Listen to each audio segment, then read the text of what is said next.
another ZI atomic test is history now. Past history for the record books and live history for future planning. It was a double-header test like Buster Jangle and Tumbler Snapper, covering both weapon development and civil and military effects. And in some ways, it was our biggest research job so far. The preparation job was big too. Many hundreds of tons of material and months of intense planning and labor by skilled personnel were the ingredients, poured into a gigantic test tube, our Nevada proving grounds. In the spring of 1953, the mixture boiled up in a series of 11 atomic detonations. Operation Upshot Knothole. The residue or end product of the reaction was knowledge, some of it in a yes or no form, immediately useful, and some of it requiring detailed analysis. The funnel into our Nevada test tube was the same old road up from Las Vegas.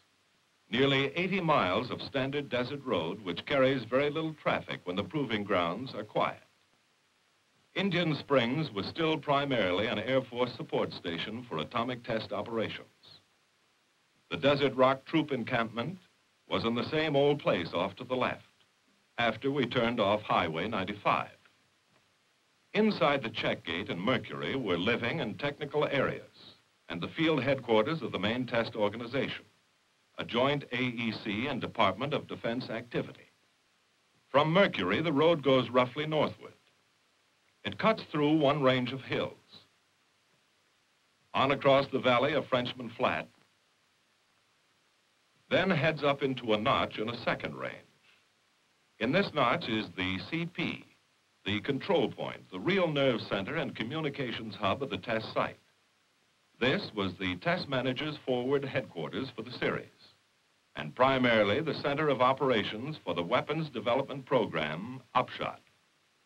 Looking out from the control point, an observer can see both of the major blast areas. Frenchman Flat, a dry lake bed, is still visible back in the valley we just crossed, though the actual ground zero point can't be seen. Yucca Flat lies on northward in the next valley beyond the control point. 9 of Upshot Knothole's 11 shots were fired out here on Yucca between March 17th and June 4th. These 9, 7 tower shots and 2 airdrops, were the AEC's weapon development tests. While such tests are not the main point of this film, their trend, the goals they're aimed at, are ultimately of great importance to the military services. So since these tests are primarily the concern of Los Alamos Scientific Laboratories, we turn to Los Alamos for an outline of the concepts and the objectives involved. As usual, we're up to our necks, unraveling what happened in the last tests and getting ready for the next ones. Now, this weapon development business. We've been getting together some material for brief orientation talks. I want to emphasize that the amount of discussion given each shot is no indication of its actual importance. In fact, I may have to say least about some of the most important shots. Shot number 2 had for its source of energy a boosted fission device. It was part of a development that we think will eventually give us a weapon of approximately 30 inches in diameter. 3,000 to 4,000 pounds weight and a yield in the neighborhood of 500 kilotons, around 35 times that of the Hiroshima bomb. The next development shots were 3 and 5. Shot number 4, it was the first airdrop on Upshot and was detonated at approximately 6,000 feet, the highest burst of any gadget we've ever fired.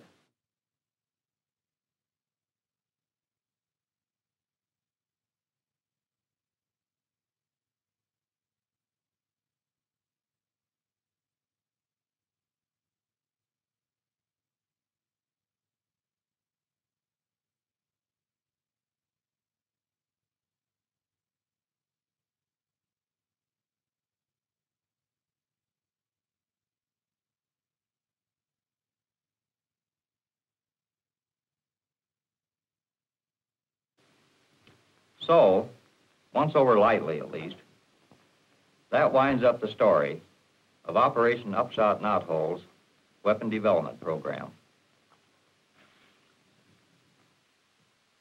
But outside of any discussion, outside of the laboratories, out on the Nevada proving ground itself, there was a great deal more to consider than the basic ideas back of the Upshot firings. There was the same old job, complex and vitally necessary, of diagnosing the actual performance of gadgets being tested. Gadgets designed by Los Alamos and by Project Whitney of the University of California Radiation Laboratory. It's an old story, in a sense, to those of us in the services who have watched and assisted the preparation of previous tests. But that doesn't alter its prime value. To get the inside dope on the behavior of any experimental fission device, the scientists always want at least the answer to one classical three-headed question. What was the alpha rate, the transit time, and the yield? And yield alone is computed and cross-checked in many ways. Probably most accurately by radiochemical analysis of cloud material collected by the sampling planes, and by ultra-high-speed photography of fireball growth. Another Nevada activity of the AEC was its civil effects program of tests originated by various non-military federal agencies. For example, 2 typical frame houses were exposed to the first blast of the series for the Federal Civil Defense Administration. Some 50 civilian automobiles were included in this test. Several types of family and community bomb shelters were also tried out. The blast from the 16-kiloton shot hits the house at 3,500 feet, around 3/4 of a mile, almost total destruction. The other house at 1.5 miles showed only moderately heavy damage. These visually spectacular tests were only one portion of a big program which included extensive dosimeter and radiation research and important biomedical and genetic studies by some of the country's top scientists. The second major phase of the 1953 series, military effects tests, was, from the service point of view, the main feature of the show. All early planning and coordination of these tests was handled by the Directorate of Weapons Effects Tests, set up for this purpose by Field Command, Armed Forces Special Weapons Project.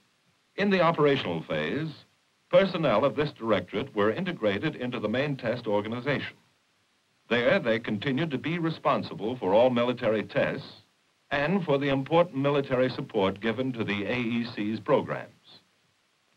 Such support, for example, as the Air Weather Service forecasts, on which are based the fire or no fire decisions for each shot. The bulk of the huge Knothole program was carried out on Frenchman Flat, though some military tests were run on the weapon development shots up on Yucca. Number 9 on 8 May was the first Knothole shot, an airdrop of a 26-kiloton weapon. All military tests on Frenchman Flat were originally built around this shot. The relatively high burst height, 2,400 feet, was a compromise to fit many tests, rather than to inflict maximum central damage. Shot 10, 25 May, proof-tested another delivery system, the Army's 280-millimeter gun. When this shot was added to the program, some additional effects tests were scheduled to observe results of the low burst height, approximately 520 feet above ground.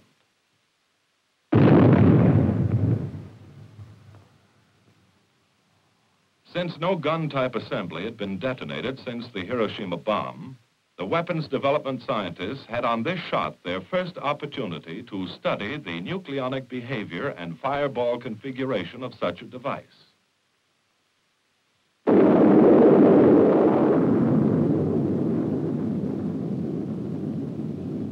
Yield 15 kilotons. Unlike the situation with an implosion weapon, the scientists were here able to observe fireball growth from a body of fissionable material whose exact shape and dimensions at the moment of detonation were known. As scheduled, the military effects tests total well over 70 distinct projects under 9 major program headings. Headings which might in a sense be considered as signposts guiding us along our road. The road full of questions that we followed through Knothole, one of the biggest military test programs in our records. To begin with, we wanted more and clearer data on blast and precursor phenomena, and on the Mach stem, and the triple points path. We wanted enough data to predict what these factors, plus thermal and nuclear radiation, will do, of military significance, to any living being or object they can reach. These were the objectives of our road. We haven't the time to stop for a look at every signpost along the way. We'll just have to hit some of the high spots and new spots. A project, for instance, that didn't use a new technique, but that hadn't been covered in previous report films, had for its aim to measure free field blast pressures in regions of concern to delivery aircraft, and to determine the triple point height in at least one location. 2 B-29s did the muscle work on the job. Just before shot 9, they dropped 14 canisters in the target area, timed to be hanging on their parachutes at burst time and a long line some 5,000 feet high and spaced out to nearly 7 miles from the burst point. Each canister telemetered its altitude and surrounding air pressure to a ground station tape recorder. The tape also marked time of burst and time of shock arrival at the canister. The close-in canisters each received 2 kicks, one from the incident wave and one from the reflected wave. Farther out, each canister received a single kick from the Mach stem, indicating that the triple point where the 2 waves merge had sliced up through the canister line at a distance and altitude that we could compute from the recording tapes. In the nuclear radiation program, particular interest centered on Shot 10's neutron flux measurements, the first ever made on the detonation of a gun-type assembly. Gold, tantalum, and sulfur threshold samples were used to detect neutron energy levels from thermal to around 10 million electron volts. The total flux per kiloton was the highest ever observed, running 10 to 30 times as high as the implosion shots 8 and 9, and extending the median lethal radiation range some 600 feet. One novel feature of Upshot Knothole was the first use of drone aircraft on a continental atomic test. Navy AD-2s were instrumented for blast and thermal radiation response and were flown at near critical distances from several bursts. Results indicated that comparatively moderate thermal inputs may seriously reduce the blast resistance of some aircraft components. Standard blue aircraft paint proved clearly inferior to white or unpainted metal surfaces for protection against destructive thermal effects. Similar flights by manned and instrumented Air Force B-50s and a B-36 gave structural response data needed to establish minimum safe operational parameters for high-performance bombers.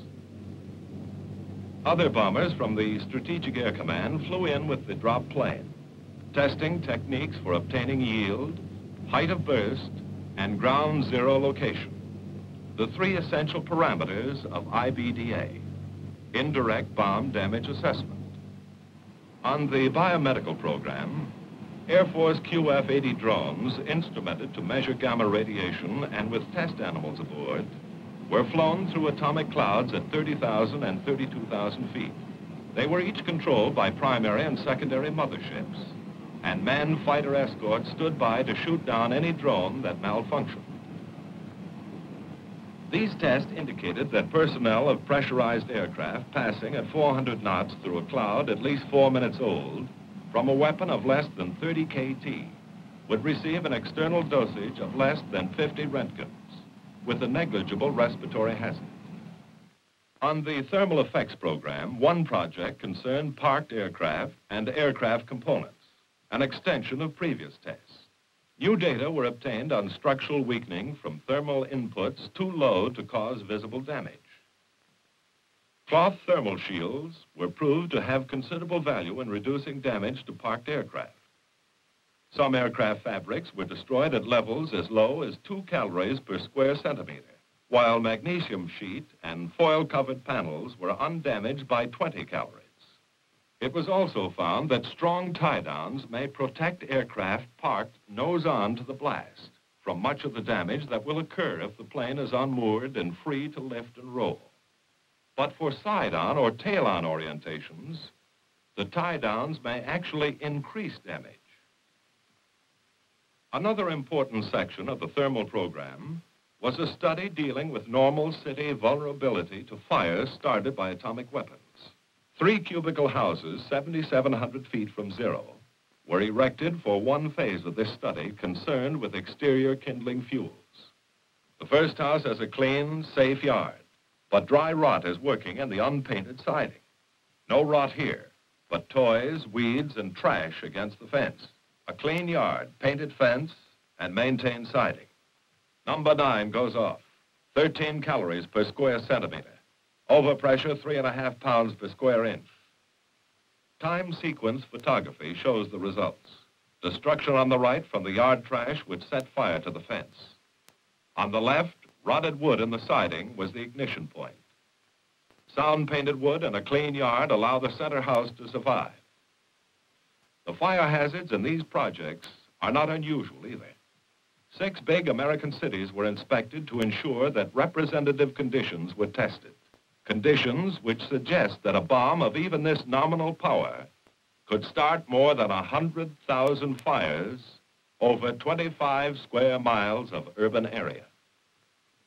Our next thermal project run on Shot 10 required a new instrument line east from ground zero, roughly opposite the main blast line, equipped with thermal recording devices and with blast gauges at 0 and 10-foot heights. The first phase, designed to find out how much protection white smoke would give against thermal flash, employed a standard oil fog over a portion of the new line. In theory, this smoke would scatter and reflect fireball heat. This was a small-scale experiment, but evaluations have indicated that attenuation of radiant energy approached 99%. To explain the second phase of the project, employing black smoke, we must go back to Tumbler Snapper. On the low-altitude burst of Tumbler 4, high-speed cameras recorded a phenomenon never noticed before, a shock wave preceding the main shock front. Here it is again. This precursor wave, as it was called, registers on blast line instruments with a pressure time graph of this type, showing a considerable climb and duration before arrival of the main shock front. A normal shock wave with no precursor is quite different, hitting the instruments with an instantaneous pressure jump. The mechanics of precursor development appear to be these. A weapon bursts, and thermal radiation creates an intensely hot ground layer of air, a layer filled with dust from what is called the popcorning of the hot ground. Milliseconds after the thermal flash, the incident shock wave reaches the ground and expands, trailed outward by the usual reflected wave. Then a new wave, the precursor, begins to build out from the base of the incident wave, racing ahead through the heated air layer. An intense dust cloud follows closely, rising initially to about 50 feet and later to several hundred feet. One important effect of the precursor is to lower peak static pressures without a corresponding reduction of dynamic or wind pressures. The precursor builds steadily in height, but does not seem to inhibit formation of a Mach stem, though exact dimensional relationships are uncertain. Eventually, running into cooler regions, the precursor slows and is overtaken by the Mach stem. From that point on, the blast wave structure is normal again. It should be emphasized that a precursor can form only if the ground air layer is sufficiently hot. So if height of burst is increased, yield must be increased. Without the yield increase, the ground air will be too cool for precursor formation, as was the case on Shot 9, our first effect shot, 26 KT at 2,400 feet. Shot 10, 15 KT at only 500 feet, developed a strong precursor. It was on this shot that we ran the smoke experiment. A carbon black smoke was established over nearly a mile of the new instrument line. We expected that the top of the black smoke would absorb thermal energy and produce an extra hot layer well above ground, possibly generating a controlled super precursor at that height, or in some other manner reducing blast effects on ground targets. The experiment was handicapped to an unknown degree by wind billowing the smoke up to 300 or 400 feet, modifying the planned geometry. As it happened, the ground-level precursor, which developed under the smoke, was stronger than the one in the clear, although it extended only half as far before decaying to a conventional blast form. This test was not conclusive as to the effects of a heat-absorbing black smoke on blast. A further precursor study was set up to determine whether ground surface heating from thermal flash could generate a shock wave before arrival of the normal shock front. Panels 10 feet square, faced with variously heat-absorptive and reactive materials, were tilted for maximum exposure to the thermal radiation of the two effect shots. Post-shot study of the gauge records showed no clear evidence of thermally induced shock waves. We come now to the biggest program, the primary reason for shot 9, the first effect shot.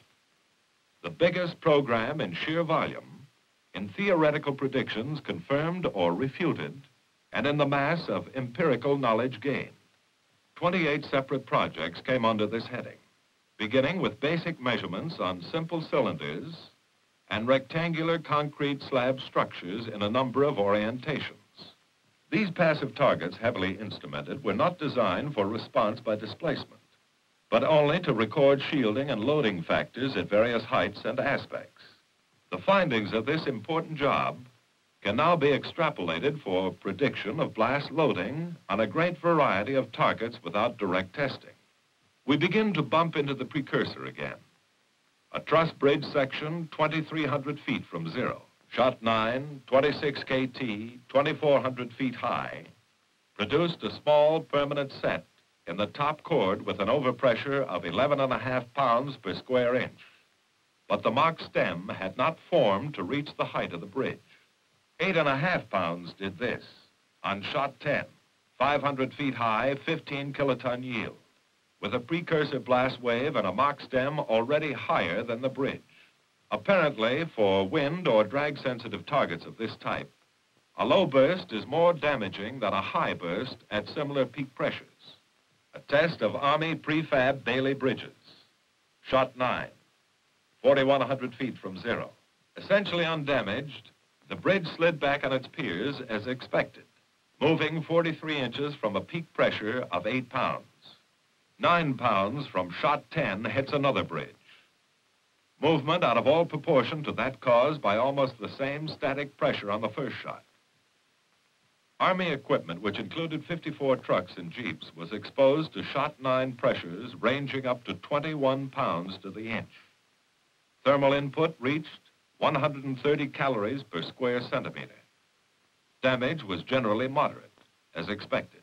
All but 2 vehicles, one with burned tires and one with a missile-punctured radiator, could be driven away under their own power. For shot 10, Army tanks, artillery, and 22 trucks were exposed to pressures expected to range from 3 to 55 psi. Once more, damage was much greater than expected. Equipment was not merely overturned, but often torn to pieces or hurled great distances, at overpressures from which no such effects were predicted. Pressures which had done negligible damage to identical items on shot 9. Obviously, shot 10 was handing out surprise data. It was evident that our old static pressure criteria were not valid for predicting damage to wind-sensitive targets in the precursor region of low bursts. Not only were there violent high-frequency pressure fluctuations in this region, but the precursor depressed static pressures no longer had the same relation to dynamic or blast wind pressures found in a normal shock wave. Standard command posts, foxholes, and machine gun positions were located on shot 9 at 600, 800, and 4,000 feet from zero. Overpressures 8 to 22 pounds to the inch. General analysis indicated that cover-supporting timbers began to fail at 8 psi, while revetment stood up to around 20 pounds. Conventional sandbags tended to catch fire and spill their contents. One interesting finding was that foxhole covers can greatly reduce inside pressures, which may otherwise build to twice the outside pressure. Field hospital installations were displayed for shot 9 at ranges around 4,400, 9,000, and 15,000 feet, in both above ground and dug-in positions at each location. Radiology sections, operating rooms, pharmacy tents, all complete and ready for use. 38 calories per square centimeter.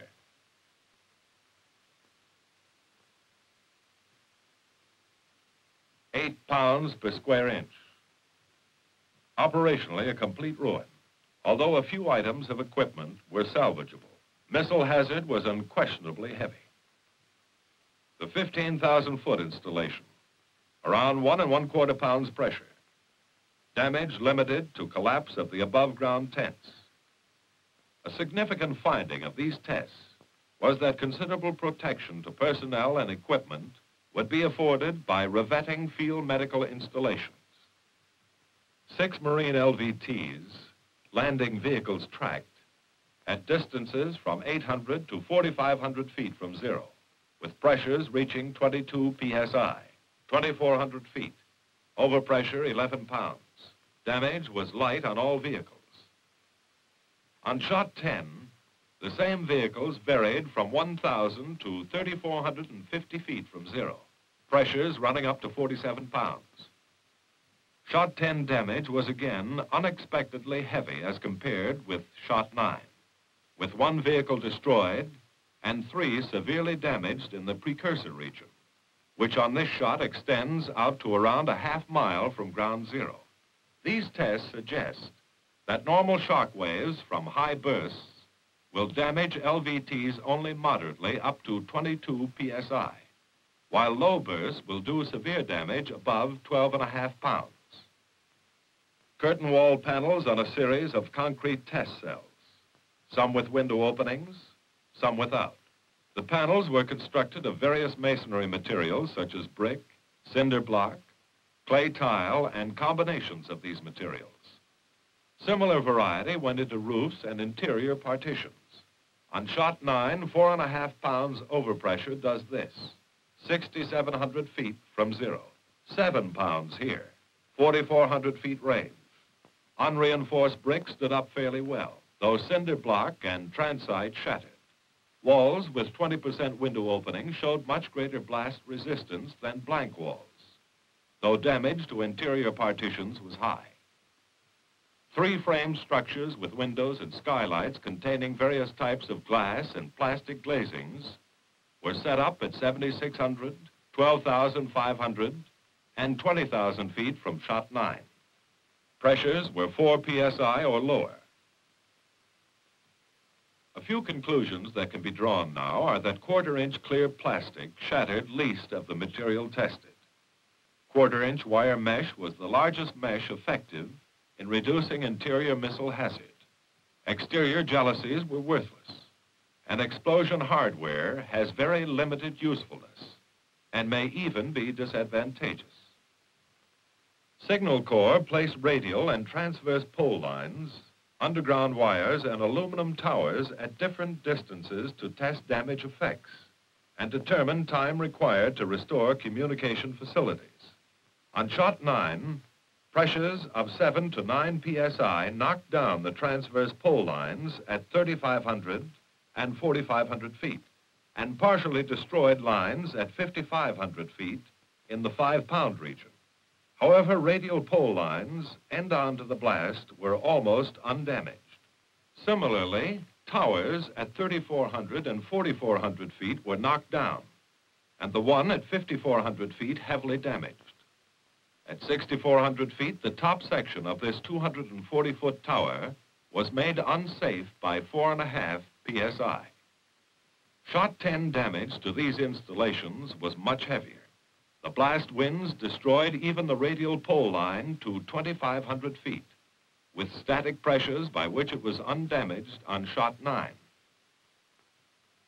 Air Force, Marine, and Quartermaster POL installations were given extensive testing.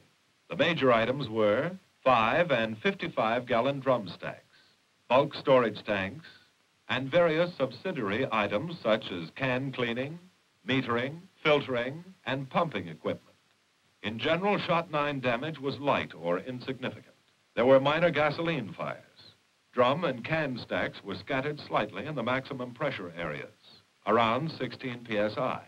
2 collapsible 900-gallon tanks were ruptured by 11 pounds at 2,600 feet. On Shot 10, results were unexpectedly violent. All stacks disintegrated, with cans and drums thrown hundreds of feet and left flattened or badly crushed. All marine fuel handling equipment was destroyed except one collapsible tank. Almost complete destruction occurred at better than 2,000 feet, at the same pressures that did trivial damage on Shot 9. A study of tactical importance: 145 ponderosa pines set in concrete, approximately 6,400 feet from Shot 9's 0. Instrumentation was thorough.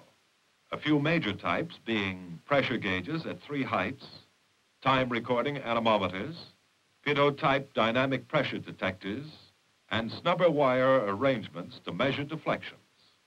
Pendulums were substituted for the lollipops of former operations to provide mechanical simulation of tree response. As on many of these projects, camera stations were set up to provide high-speed motion picture coverage of blast effects. Thermal input, 18 calories per square centimeter, resulting in only mild char on tree trunks, since the normal ground litter that will ignite at around 3 calories was lacking. Static pressures around 4 psi. Post-blast survey indicated that approximately 20% of the trees were broken, and the missile hazard from falling trunks and limbs would be substantial. There was scant reduction of static pressure inside the stand, but a 20 to 40% reduction of dynamic or drag pressures. Thermal shielding proved excellent, with negligible penetration beyond the 4th row of trees. 16 items of Army rolling stock were exposed on Shot 10 only. A 45-ton diesel locomotive, 1 riveted and 1 welded steel tank car, 13 boxcars loaded and unloaded of various types, 6,600 feet, 2 pounds overpressure, 4,400 feet, 4 psi, 1 empty boxcar turned over, 1 loaded car damaged, 3,400 feet, 6 psi. Boxcars damaged or overturned, 2,800 feet, 7.5 pounds, 1,850 feet, 9 pounds, 1,500 feet, before being hit by 13 pounds to the inch.